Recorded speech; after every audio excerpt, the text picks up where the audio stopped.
Hi, I'm Dr. Neel Shah, and welcome to the DBT Podcast.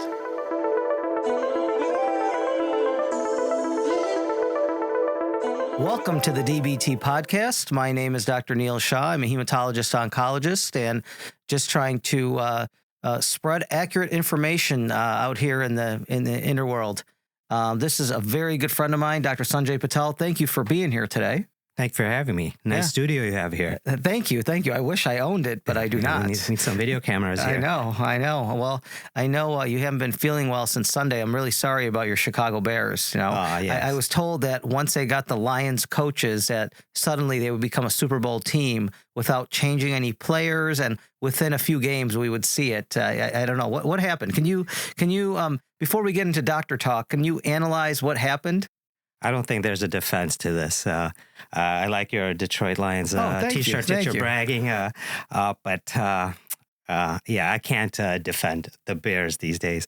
I think my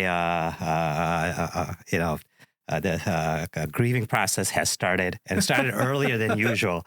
So Kubler-Ross's 5 stages of grief is starting much earlier. Usually denial goes till like the 3rd or 4th week of the season, but this is a second. Anger. On all of our group chats that we all have with our friends, like 95% of mine are Chicago Bears fans.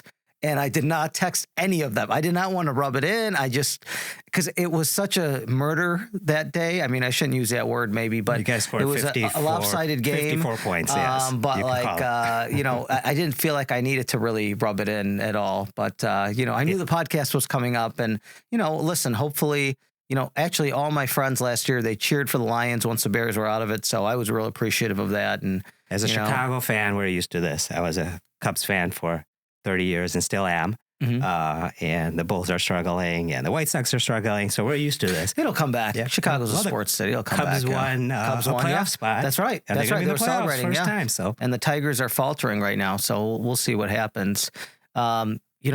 Dr. Patel has been doing this for how long? 20, 25 years? You've been an allergist, immunologist? Yes, I finished up my fellowship in 2005, so 28 years exactly. Awesome. Started it up. Awesome. And so I'm bringing doctors on the podcast who are not only my friends, but also who I know are really experts in the field. And what I define as an expert, and you tell me what you think, is, when you've been doing something for so long, 10, 15, 20 years, I feel like for me, I'm a better doctor now than I was years ago. And now in this information age, I feel like you're the type of doctor like me that will constantly change how we do things based on new information and new data and new science. And so thank you for being an expert at what you do. I know you've taken care of thousands and thousands of patients, and, you're, quite frankly, one of the smartest guys I've ever met. So you got the wrong Sanjay Patel here. I shouldn't be here. No one knows this, but to get into certain fields, once you are into medical school, there's a few fields that are extremely difficult. They're extremely competitive to get spots. Just quite frankly, there aren't that many spots. I mean, hematology, oncology, for my fellowship at Rush, they told me there was 200 doctors applying for the 2 spots or something like that. And I know for allergy immunology, I think it's a lot more than that. So, but, besides buttering you up, I'll pay you $10 later. I really wanted to talk about the history of this field because, in cancer, we're just learning about how to use the immune system to fight cancer. We know that the immune system, the cancer cells, are always present. The immune system destroys them. And, I know allergies have been known about for thousands of years. Is that right? Yeah. Like, can you tell me how this field even evolved or what happened? Yeah. Allergy and the immunology part, we've experienced it for thousands of years. So we've noticed that when people get infections, right? You get chickenpox once, you don't get chickenpox again, generally. Right. And but we didn't know how that worked for thousands of years. And then over the last 50 plus years, we've learned a lot and how the immune system specifically works, and how our body can make antibodies and remember. It is the greatest memory in the world, much better memory than mine or yours, especially after a few drinks on the golf course.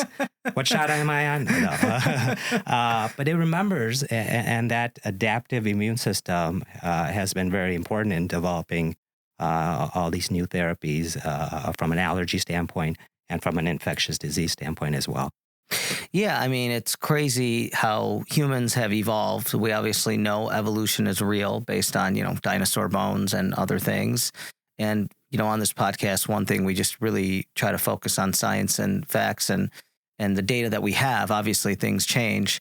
I always describe it to patients like our bones are like factories. They create 3 types of cells, the white, the red, and the platelet. And I feel like your focus is on really the white cell that produces the immunoglobulins. And I know we all have different immunoglobulins that we have. Can you describe what those are? Sure. And that's the beauty of the immune system. It has this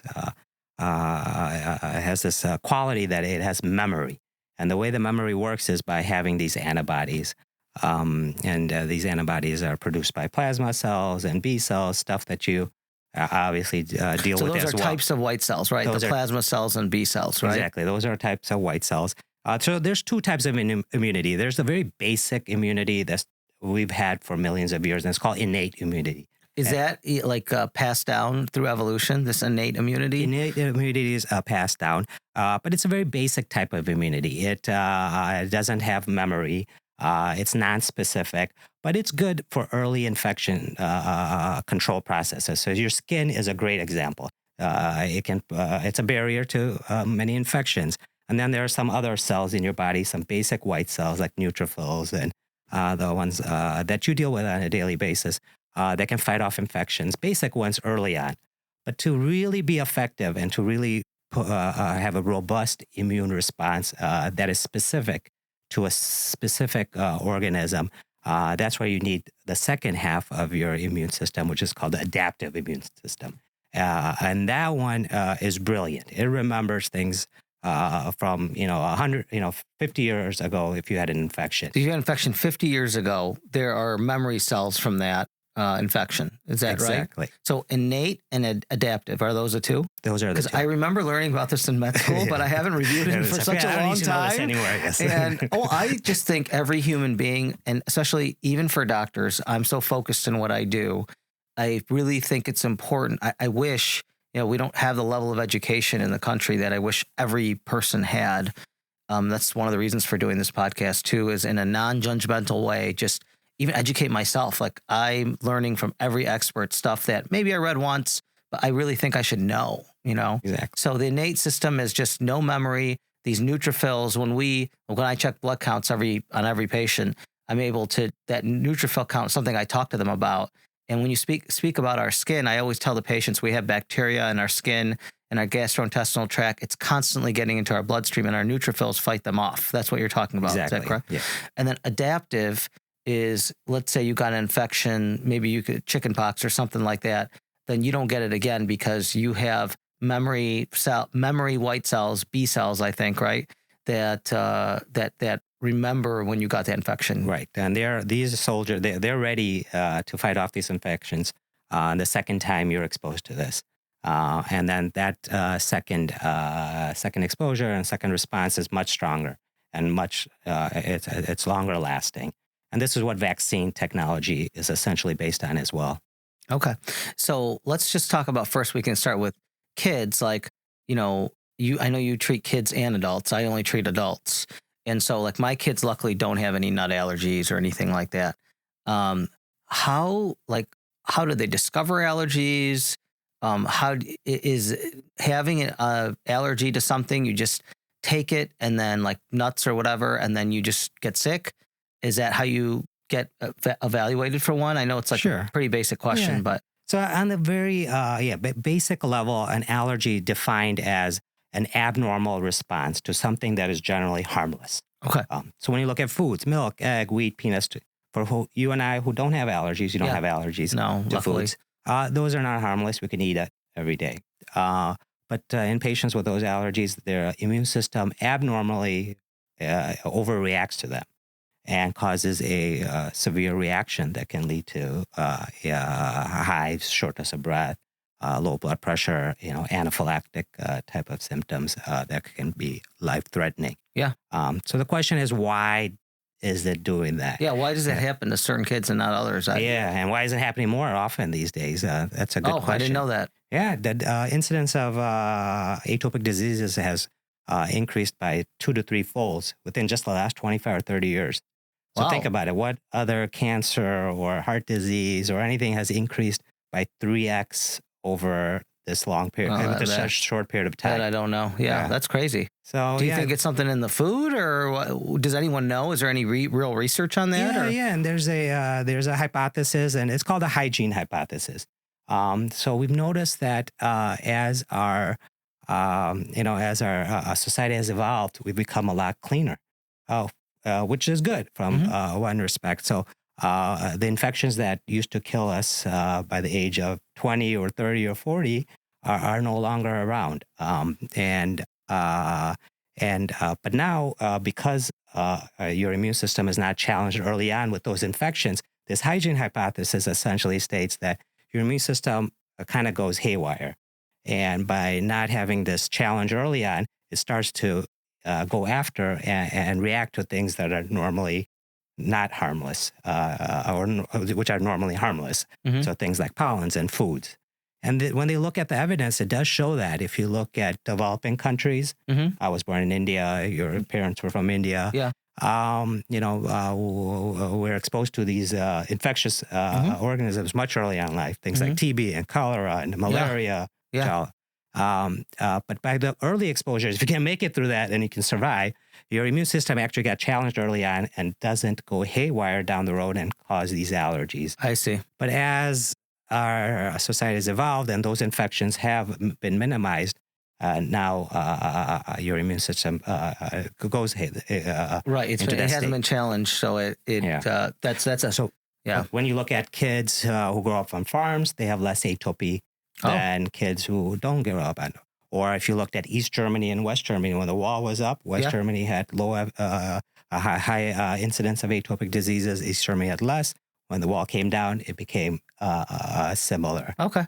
So again, we have some data that suggests that that's the case. So it's good to get these infections early on. We use a lot of hand sanitizers and everything else, and we get up in arms when our kids are sick and when they're young and they stay up all night. Yeah. But those infections are protective against atopy in the long term. Got it. Okay. Well, I guess I'm not as upset at my kids for making me stay up while they were sick, I guess. Yeah. Those viruses spread like wildfire once again in the house. I remember those days. And then, so that all makes sense. And, thankfully, I know the medicines for allergies have gotten better, right? In terms of treating someone with an allergic reaction. I know that, you're still we still do Benadryl and steroids, I think. But are there any other new medicines out, or is it still the same thing? Specifically for food allergies, which cause anaphylaxis, life-threatening anaphylaxis, there's just 2 treatments. One is avoidance, and which is not easy these days, right? No. Especially if you have kids with peanut allergies and tree nut allergies, and they're going to their friends' houses, and there's cookies and cross-contamination everywhere. You try your best to avoid, but if you can't, then the mainstay of treatment is epinephrine. Epinephrine. So if you see anybody in the process of having an anaphylactic reaction, don't rely on the Benadryl and administer epinephrine. And epinephrine has been around, again, for 100 years. It's been a mainstay of treatment for asthma back in the day when we had no other treatment for asthma. But for anaphylaxis, it's the first and only choice initially. Got it. Okay. Well, maybe we can move on to the immunology component of what you do. In terms of, some people, they get really severe infections, and they need further treatment. I know sometimes they have a deficiency for their whole life, or, we talked about these immunoglobulins, and, you and I have shared some patients that have unfortunately had recurrent infections and low immunoglobulin levels. Some of the drugs we give to treat cancer can actually cause that, but other people just have it. I know you do more specific testing for the immune system.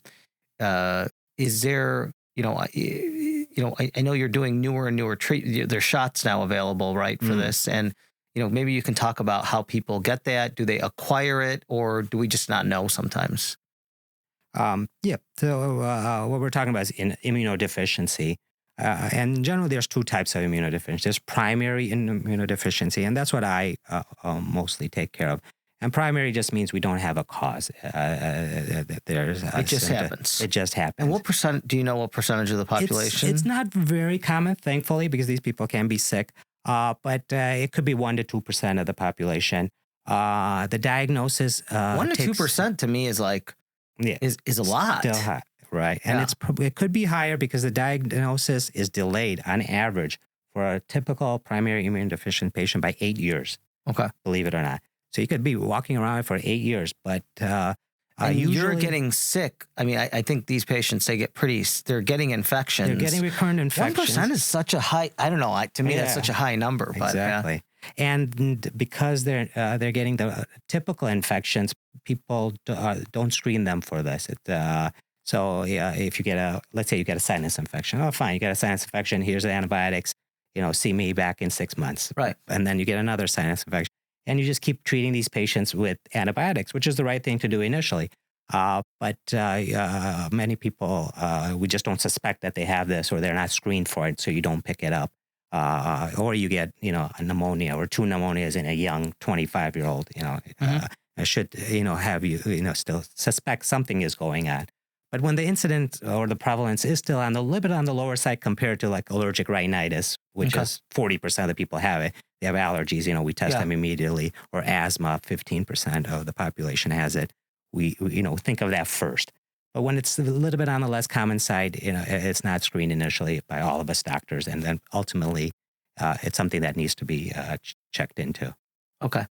So, I think that's good to know for people, anyone listening. If you're getting recurrent sinus infections, obviously there could be some other causes, but, maybe getting checked out is important. And, there are therapies to this to fix it, right? Once you start someone on immunoglobulin replacement, which is really the treatment in a sense of replacing what they are missing. Is that essentially what you're exactly doing? So the hardest part is the diagnosis, because like I said, it takes that 8 years of lag time.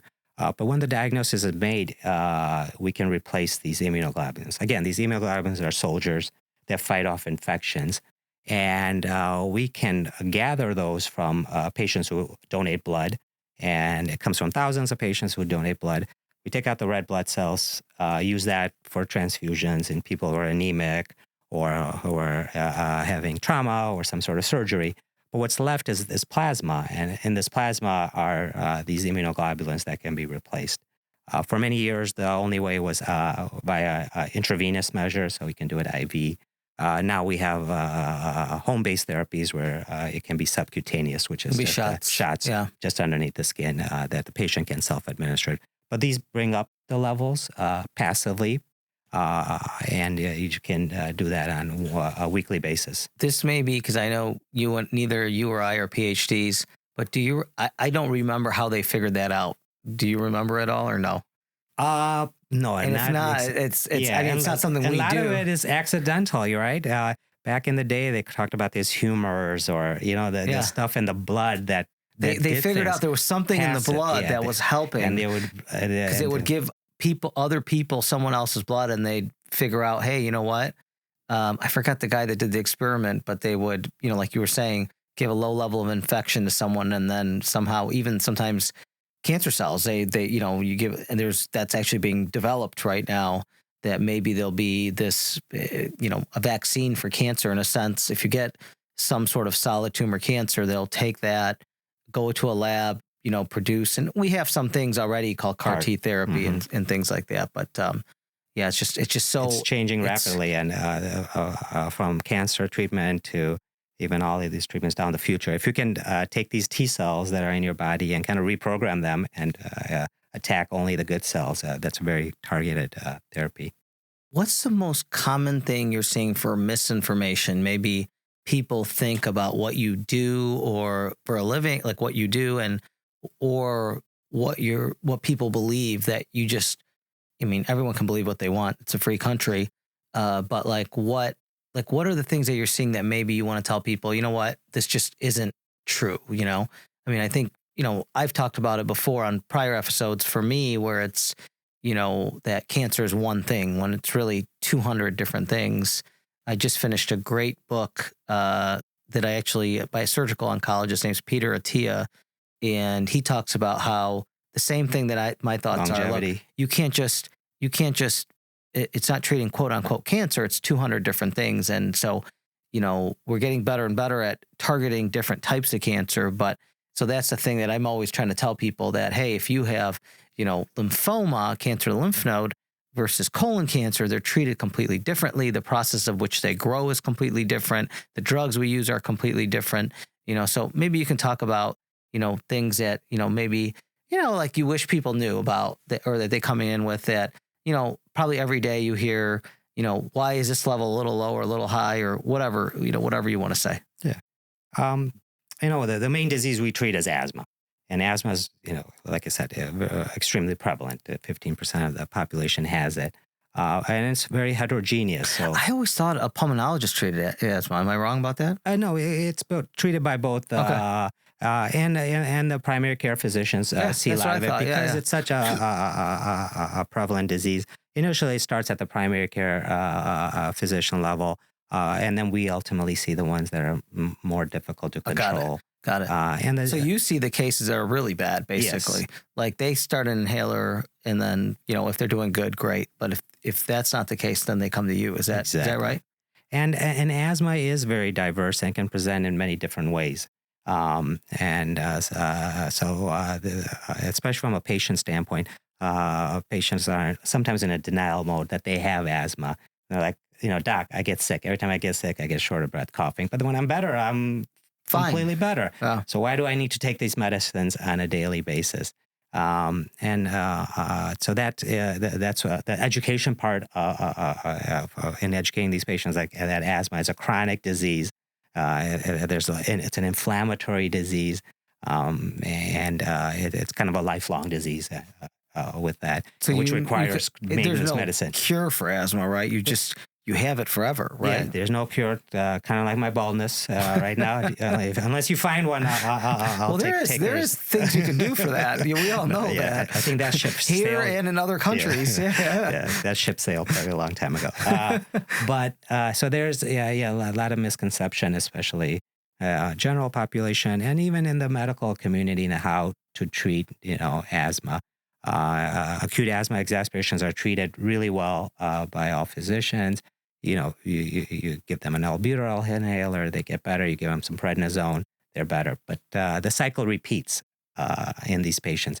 And because it's a chronic disease, and like any other chronic disease, we need to do a better job of treating it on a daily basis with preventative medicines instead of just waiting for the exacerbations that lead to ER visits and hospitalizations. And then chronic damage to the lung, right? If you have so many, right? There's remodeling. All that inflammation on a recurrent basis can cause your lungs to even stiffen and have long-term consequences as you age. But the medications have evolved significantly over the years, and these days we have NBA players, the Olympic gold medal winners. I was going to say, I think there's a couple in the NFL too who have asthma, but they're well treated and well controlled, and they function. Well, the Bears weren't using that as an excuse on Sunday, were they? There were a lot of people coughing and using some oxygen on the sidelines. If they go 0-3 this week, and unfortunately the chances of making the playoffs are become very little. Only one team, I think, if it's 0-3, I think there's only like one team that has made it to the playoffs. I think it was like the Texans in 2017 or 18. Setting the bar low, Neil. We will just want 8 wins. How about that? Just get to 500 and we'll work on it for next year. A lot of my friends, they really thought the Bears would win more games than the Lions, and they saw how much pride I had in the Lions, and they really wanted to wager me some friendly dinners and things of that nature. And we stole your straight coach. Straight we up did everything they just right, thought, but nothing's working. It's karma, I guess. Well, I think just like, even our offices, I'd like to think that a culture is set. I don't actually think it's that different. Sports and, on any other business, like I think, I think I know you very well. And I think, no one's perfect, but we try to like, hey, we treat people a certain way. We come to work and we work hard. I think our staff sees us running around, working hard. And so, I think that gets set down. And then if you don't have that from top to bottom, I feel like, especially for like something like that, where there's only 18 or 19 opportunities to show, where you're at, then, I feel like you're not going to achieve what you want to achieve. Because I don't know. I think every player on one of these rosters is super talented in terms of best in the world. Best in the world. So it's just, but we still can't find that left tackle. Well, maybe you can improve maybe if they had better breathing and immune systems, that you could, maybe you could give them some advice, be a consultant for them or something. Yeah, and if anybody wants to take my 2 cents, it's usually worth half that. Oh man. So anything else you're seeing online or anywhere else that you would say that, that's something that you don't want to do? A lot of people take vitamins, for example, for immunity. They take heavy doses of vitamin C, for example. Is there data behind that? So let's just talk about that in general. You probably hear it all the time. Like, is there stuff that we can take to quote unquote strengthen our immune system, or is everything kind of fixed in our genes about our immunoglobulin levels and things of that nature? Yeah, there's everyone's trying to boost everything right these days. Yeah, boost my hair, boost immunity. Yeah. And everyone's trying. Everyone's sick. They're like, hey, I'm not going to take whatever, an antibiotic or whatever, which is many times you don't need one. It's a viral illness. They're going to take heavy doses of vitamin C or zinc or these types of things. So I don't know if is there any validity to that? I guess you're an immunology expert. Is there any validity? Right. Besides that immune deficiency where you can passively give people immunoglobulins, there's no one magic or one silver bullet out there. I wish there was to boost. What's true is just living a good, healthy lifestyle, right? So getting good sleep, eating well, balanced diet. We've not talked smoking. Speaking of that longevity thing, so we've talked about that. So really, what you're trying to say, I think, is that anything that may cause inflammation may decrease our immunity. Is that right? Right. Any chronic diseases, if you can minimize that inflammation spreads. So if inflammation from one part of the body affects the rest of the body, and that at least I know that I see people for, like, say, for example, low blood counts or something, and they might have a autoimmune disease that is suppressing and they're more susceptible to infections. Obviously, there are treatments that I give that cause lower immunity. But I think what you're saying, and you correct me if I'm wrong, is like, for example, 7 to 8 hours of sleep is really important to decrease inflammation. Being a normal body weight, I think, to decrease the inflammation in your body is really important. Is that right? Mm-hmm. I mean, do people we have an obesity problem, obviously. Do people that are overweight, do they have more infections or? I don't think we have real good evidence to make that linkage. But people who are overweight and obesity, the respiratory status is not the same. They don't have the same respiratory reserve. So in asthmatics, we see a 10 or 20 pound weight loss improves their lung function substantially. So there is some linkage from that standpoint. Okay. All right. Tell me, is there anything else that you want to talk about today? Oh, well, like it's, like we started, allergy is a small subspecialty in the world of medicine. So sometimes people forget about that, that we're around. And then the environment does play a major role in a lot of these diseases, and trying to figure out what's triggering it through skin testing and environmental modification makes a huge difference in allergic rhinitis and allergic asthma. Yeah, I mean, I've noticed a difference. I think I called you once. I was sneezing a lot and all the time, and I realized it was just pollen and dust that was doing it. And we'll see on our phones these bad weather days. Mm-hmm. And there are things that you can do, I think, to get to decrease that amount, right? I think you had mentioned to me, trying an intranasal steroid or something of that nature, Sure. or just avoiding it. Is there things people can do? Should they clean their cars more, their house, an air filter in the house, like all those types? Like, do you have those? Is there lifestyle things that There's certain normal things you people can do. to help decrease the amount of, even allergic rhinitis that we see? Yeah. There's certain things you can do. First thing is to figure out what you're allergic to, because there's a seasonality component to allergic rhinitis, or what we call hay fever, or where the symptoms are itchy, watery eyes, stuffy nose, postnasal drainage, coughing, wheezing. Here in the Midwest, March, April, May, mid-March, like clockwork, tree pollinates, and symptoms start at that time. That's followed by the grass season, which is May, June, July.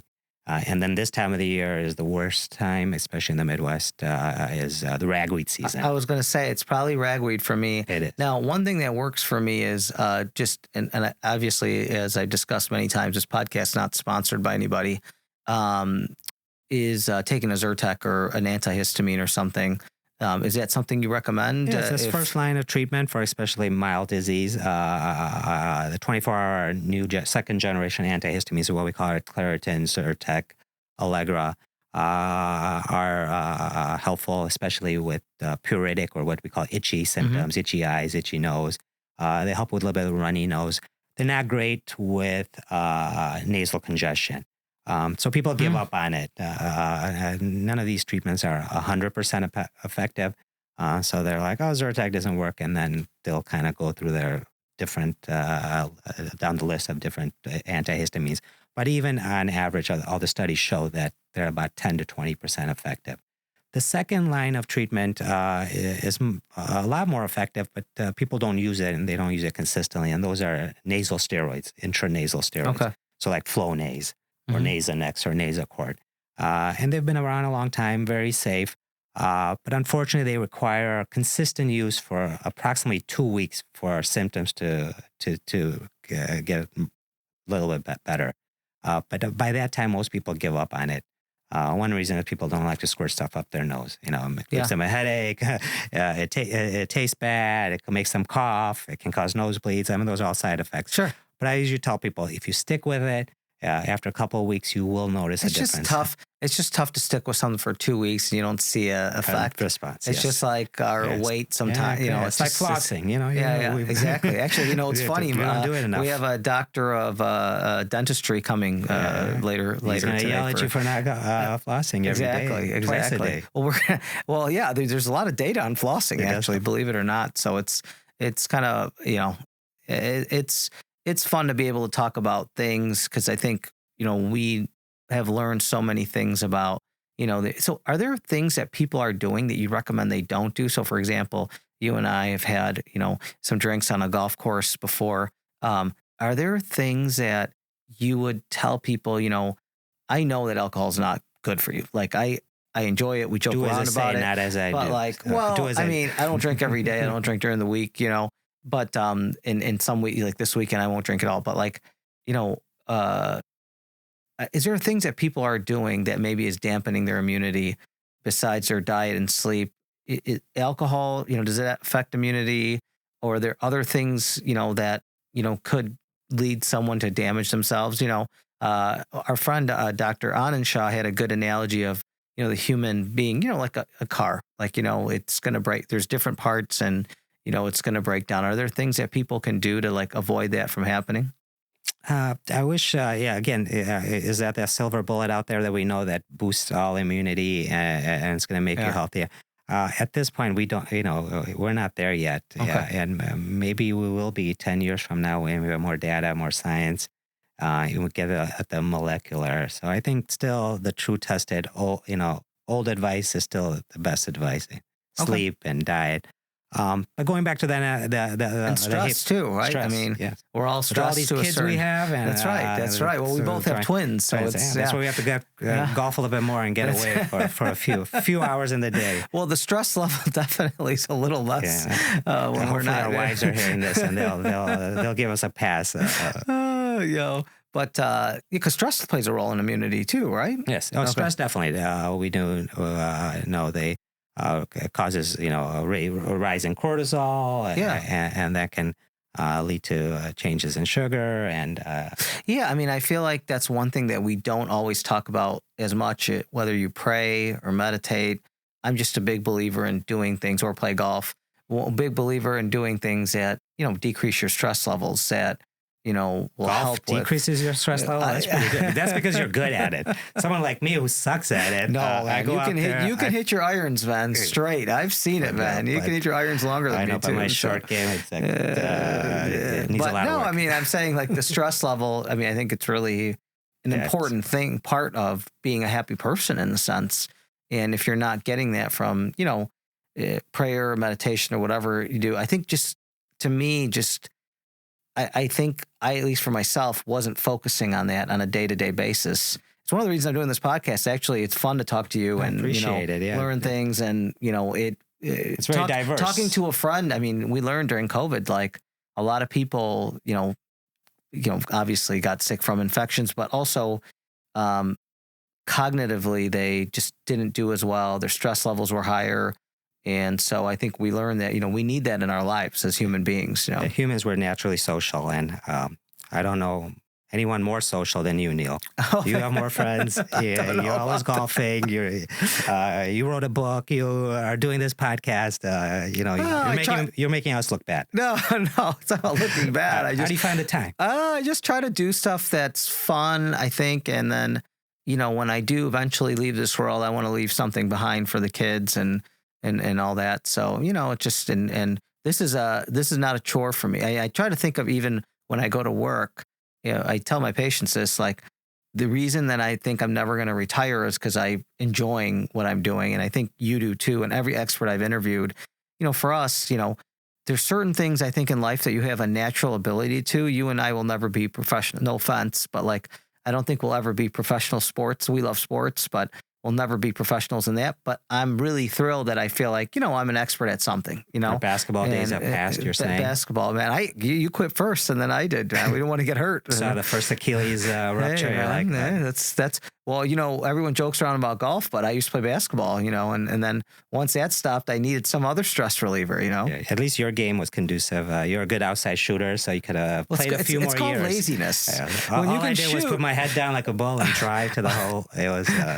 I mean, the team, as you know, your teammates don't always like it if you're not hitting shots after you pass the midcourt line. You are a ball hog. Okay, we'll admit that. Exactly. And then I'm almost a ball hog. Selfish player on the court, a little bit. Can't be more than two of us on the same court. There's not enough ball to go around. But hey, man, I just really want to thank you for being here today. I don't know if there's anything else that you want to add. I thought it was a great conversation. I mean, I think, the things that I learned is, about obviously just reviewing from med school, this initial immunity that we have and adaptive. And then obviously, people used to die from infections all the time.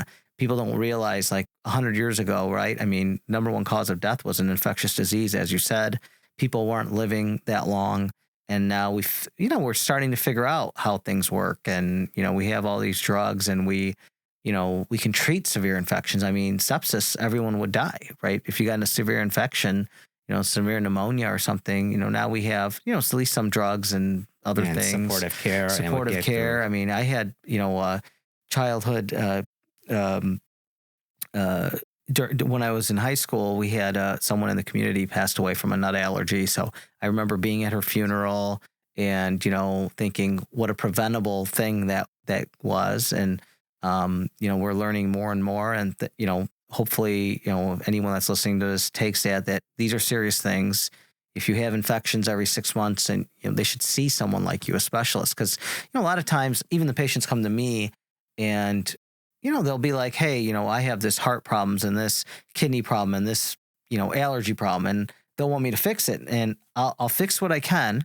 But then I think part of us being experts is just whatever I can't fix, I'll either call someone if I can do it, great, or send them to you and, have you do it. And I think you're the same way that, you'll send me, sometimes if there's something that you're like, hey, you know what? I want someone else to look at this. We can do that nowadays, right? And that's my saying, stay in your lane a lot of times. And my wife yells at me sometimes and she says, stay in your lane. And I try to give some advice outside of outside of that. I know. Yeah. But that's what specialists are for, right? If there's a leak in my house, I'll try to fix it initially by looking at a YouTube video.